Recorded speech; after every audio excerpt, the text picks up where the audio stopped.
আসসালামু আলাইকুম বন্ধুরা, আমি সালমান। আজকে আপনাদেরকে শেখাবো ফটোশপের কিছু বেসিক টুলসের কাজ। তো আমাদের যে ফটোশপের বেসিক ক্লাসটা চলছে সেটা কিন্তু অলরেডি 6টি ক্লাস হয়ে গেছে। আজকে কিন্তু সেটি 7ম ক্লাস। তো বন্ধুরা, আপনারা যারা নিয়মিত আমার এই ভিডিওটি দেখছেন অবশ্যই আমার চ্যানেলটি সাবস্ক্রাইব করবেন এবং বেল আইকনে ক্লিক করে রাখবেন যেন আমার প্রতিটি ভিডিও আপনারা সবচেয়ে আগে পেয়ে যান। তো বন্ধুরা, আজকে আমরা যে টুলসের কাজগুলো দেখব সেটা হলো রাবার টুল, গ্রেডিয়েন্ট টুল এবং এই যে এখানে বুলোয়ার টুল, স্মুথিং টুল, শার্পনার টুল এবং এখানে যে ডস টুল, এইটার কাজ দেখব। তো আমরা আজকে এটা কাজ বাদেও কিন্তু এই টেক্সট টুলের কাজটা দেখব। তো বন্ধুরা, অবশ্যই ভিডিও শেষ পর্যন্ত থাকবেন এবং ভিডিওটিতে একটি লাইক দিয়ে দেবেন।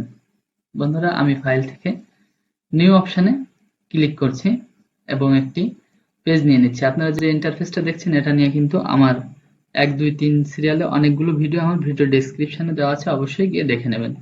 তো এখান থেকে জাস্ট আমি একটি পেজ নিয়ে নিচ্ছি। পেজ নেওয়ার পরে আমাদের কাজ শুরু হবে। তো বন্ধুরা, যারা আপনারা বিভিন্ন ধরনের ব্যানার ডিজাইন করেন, পোস্টার ডিজাইন করেন, অনেক সময় গ্রেডিয়েন্টের প্রয়োজন হয়। তো দেখুন এখানে paint, bucket tool, 3D material drop tool এবং গ্রেডিয়েন্ট টুল। তো এই গ্রেডিয়েন্ট টুলে যখন ক্লিক করবেন তো এখানে দেখবেন আপনারা একটু কালারটা কিছু অনেক লেয়ার তৈরি করে দেওয়া আছে। তো আমি যখন এটা সিলেক্ট করব, সিলেক্ট করে এখান থেকে একটু এভাবে টান দিব, তো দেখতে পাচ্ছেন আমার পেজটা কিন্তু খুব সুন্দরভাবে একটি ইফেক্ট, গ্রেডিয়েন্ট ইফেক্ট কালার দিচ্ছে। তো এটা আপনারা বিভিন্নভাবে টানলে কিন্তু বিভিন্নভাবে ইফেক্টটা আসবে। তো এটা ছিল এই টুলের কাজ। এবং পেন্ট বাকেট টুলের কাজ কি, আপনার এখানে ফিল কালার, ফরগ্রাউন্ড কালার এবং ব্যাকগ্রাউন্ড কালার, এটাকে আমরা ব্যাকগ্রাউন্ড কালার বলি। এখানে দুইটা অপশন দেখতে পারবেন, একটা উপরের কালার, একদম একদম একটা নিচের কালার। তো আমি দেখুন একটু নিচের কালারটা রেড সিলেক্ট করে দিচ্ছি, উপরের কালারটা আমি আপনাদের বোঝার সাথে সবুজ সিলেক্ট করে দিচ্ছি। তো এটা হলো ফরগ্রাউন্ড, এটা হলো ব্যাকগ্রাউন্ড। আপনাকে বুঝতে হবে যে ফরগ্রাউন্ড কোনটা, ব্যাকগ্রাউন্ড কোনটা। তো আপনার ফরগ্রাউন্ডে যে কালারটা থাকবে তখন কিন্তু এটা সিলেক্ট করে যদি আপনি পেস্ট এভাবে এই কালারটি সিলেক্ট সিলেক্ট করে ফরগ্রাউন্ডে কালার সিলেক্ট করে এখান থেকে পেন বাকেট টুল সিলেক্ট করে যদি এভাবে দিয়ে দেন তাহলে কিন্তু এরকম একটি কালার হয়ে যাবে। তো দেখতে পাচ্ছেন এখানে কিন্তু লেয়ার নেই, লেয়ার নিয়ে বিস্তারিত ভিডিও কিন্তু আমার ভিডিও ডিসক্রিপশনে দেওয়া আছে, অবশ্যই দেখে আসবেন। তো এরপরে আমাদের যে বুলোয়ার টুলের কাজ কি এবং স্মুথিং টুলের কাজ কি। তো বন্ধুরা, এর জন্য আমি একটি ছবি নিয়ে নেব আমার ডাউনলোড থেকে।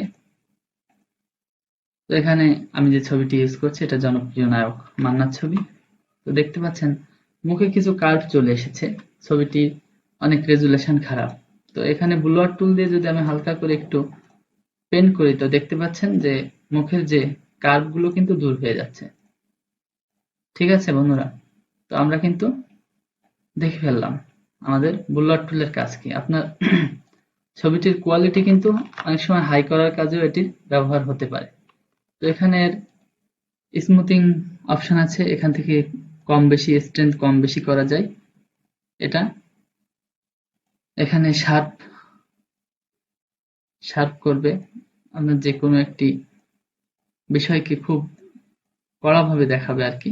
এটা হলো শার্প টুলের কাজ। এরপরে কিন্তু আপনারা পেয়ে যাবেন স্মুথিং টুল। স্মুথিং টুলের কাজটা কি, আপনার ইমেজটাকে নষ্ট করে দিবে। স্মুথিং টুল আপনার প্রয়োজন বুঝে ব্যবহার করতে হবে। দেখা যাচ্ছে আপনার এটা কিছুটা লিকুইড ফিট নামে একটি অপশন আছে তার মতন।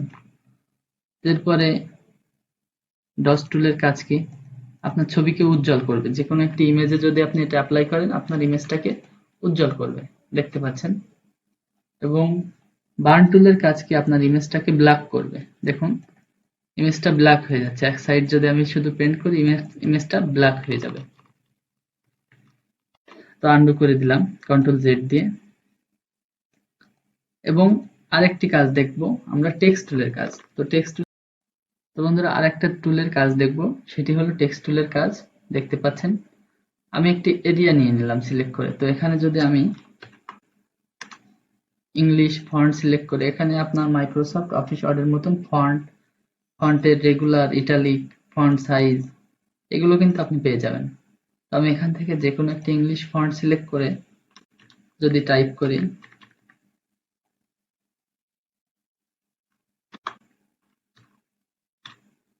দেখতে পাচ্ছেন এটা হলো আপনার টাইপ টুলের কাজ। তো এই টাইপটা আপনি 3-4 ভাবে করতে পারবেন। আপনাকে একটু আমি যদি দেখানোর চেষ্টা করি, দেখুন এখানে মোট 4টা টাইপ টুলের কাজ আছে। এভাবে লিখলে টাইপটা এভাবে হবে।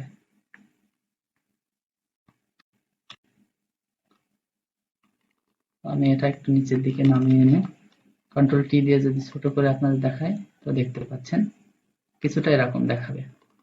তো আপনাকে জায়গা বুঝে কিন্তু এই টুলগুলোর ব্যবহার করতে হবে। আর একটা রয়েছে,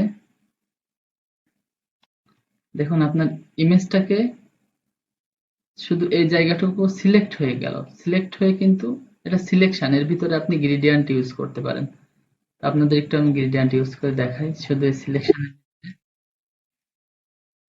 নিচ্ছে না, আমি ডিসিলেক্ট করে দিলাম। তো এটা ছিল মোটামুটি আজকে এ পর্যন্তই। ভিডিওটি ভালো লাগলে লাইক দিবেন, কমেন্ট করবেন এবং আমার চ্যানেলটি এখনো যারা সাবস্ক্রাইব করেননি সাবস্ক্রাইব করবেন। ধন্যবাদ সবাইকে।